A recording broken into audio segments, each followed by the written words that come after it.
कुछ ही मिनटों के बाद प्रधानमंत्री नरेंद्र मोदी ये बैठकों का सिलसिला शुरू करने वाले हैं। प्रधानमंत्री मोदी की अध्यक्षता में सीसीएस की बैठक होनी है। सबसे पहले सीसीएस के बाद फिर सीसीपीए की बैठक होगी, फिर सीसीईए की बैठक होगी और उसके बाद पहलगाम हमले के बाद आज पहली बार कैबिनेट की बैठक भी होनी है। तो कुल मिलाकर ये 4 बड़ी बैठकें होनी हैं और बस कुछ ही मिनटों में इन बैठकों का सिलसिला शुरू होने वाला है।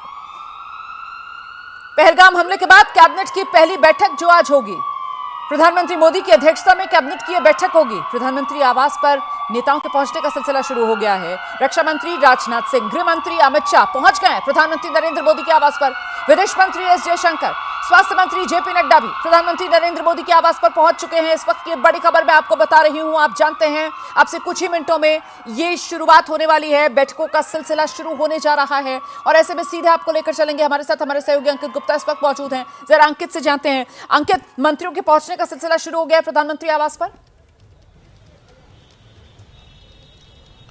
पहुंचने का सिलसिला भी शुरू हो गया है और हमारे जैसी जानकारी निकल के सामने आ रही है कि बैठक भी शुरू हो गई है, क्योंकि जो कैबिनेट की बैठक है वो करीबन 11:15 बजे शुरू होनी है और उससे पहले होनी है 3 महत्वपूर्ण बैठक। तो इस वक्त के लिए बड़ी खबर यह है कि अभी हमारे पास जो बाहर जानकारी आ पा रही है कि सीसीएस की बैठक यानी कि कैबिनेट कमेटी ऑन सिक्योरिटी की बैठक शुरू हो गई है और इसकी बैठक के बाद में जैसी जानकारी है सीसीपीए और सीसीईए यानी कि इकोनॉमिक अफेयर्स की भी बैठक होगी और उसके बाद कैबिनेट की इस हमले के बाद, पहलगाम हमले के बाद की पहली बैठक होनी है। लेकिन इस वक्त के लिए बड़ी जानकारी यही निकल के सामने आ रही है कि 11 बजे का वक्त तय किया गया था है कि जो पहली बैठक कैबिनेट कमेटी ऑन सिक्योरिटी की बैठक वो शुरू हो चुकी है, जिसमें जो 5 वरिष्ठ मंत्री है, प्रधानमंत्री, उसके अलावा जो है रक्षा मंत्री, उसके अलावा गृह मंत्री, उसके अलावा विदेश मंत्री और उसके अलावा जो है जो वरिष्ठ मंत्री हैं वो जो है इस बैठक में शामिल है और वो बैठक शुरू हुई है। जी बिल्कुल, और साथ ही सीसीएस की बैठक में एनएसए भी शामिल होते हैं और जो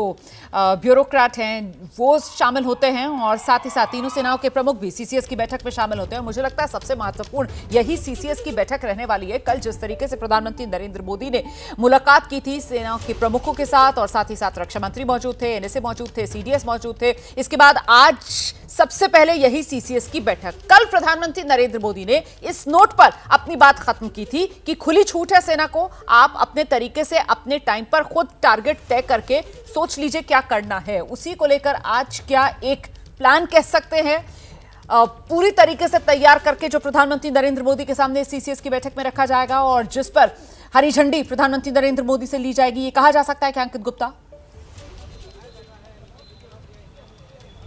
हमारा ये कहना थोड़ा जल्दबाजी है, लेकिन इसमें कोई दो राय नहीं है कि प्रधानमंत्री की तरफ से जो तीनों सेनाओं को जो खुली छूट दे दी गई है कि उनकी जो भी रणनीति है, कब हमला करना है, कैसे जो है उनको सबक सिखाना है, ये तमाम पहलू हैं जिसका अधिकार जो है सेना के जो वरिष्ठ अधिकारियों के पास में है, सीडीएस के पास में है और रक्षा मंत्रालय के पास में है, जो इन तमाम जो सेना के अधिकारियों के साथ मिल बैठ करके आगे की रणनीति तय करेगी। लेकिन रोमाना, अगर हम जो बात करें, ये जो अभी 3 बैठकें हो रही हैं, अगर हम इन तीनों को ही देखते हैं तो अपने आप में काफी कुछ इशारा मिलता है। देखिए, कैबिनेट कमेटी ऑन सिक्योरिटी का मतलब हो गया साफ तौर पर ये जो रक्षा से जुड़ा हुआ जो तमाम फैसला है बड़ा जा सकता है। उसी के बाद में सीसीईए यानी कि इकोनॉमिक अफेयर्स और जैसे आ रहा है कि इकोनॉमिक अफेयर्स की बैठक में जब भी कोई बड़ा कदम उठाना होता है तो उससे जुड़े हुए जो वित्तीय जो फैसले होते हैं उनको एक तरीके से कैबिनेट की मंजूरी दी जाती है और उसके अलावा सीसीपीए तो सीसीपीए पॉलिटिकल पार्लियामेंट्री ऑफिस हो गया। अब सवाल यह है कि क्या जो विपक्ष लगातार मांग कर रहा है कि संसद का सत्र बुलाया जाए इस मुद्दे पर चर्चा के लिए, क्या सरकार उस पर भी आगे बढ़ रही है?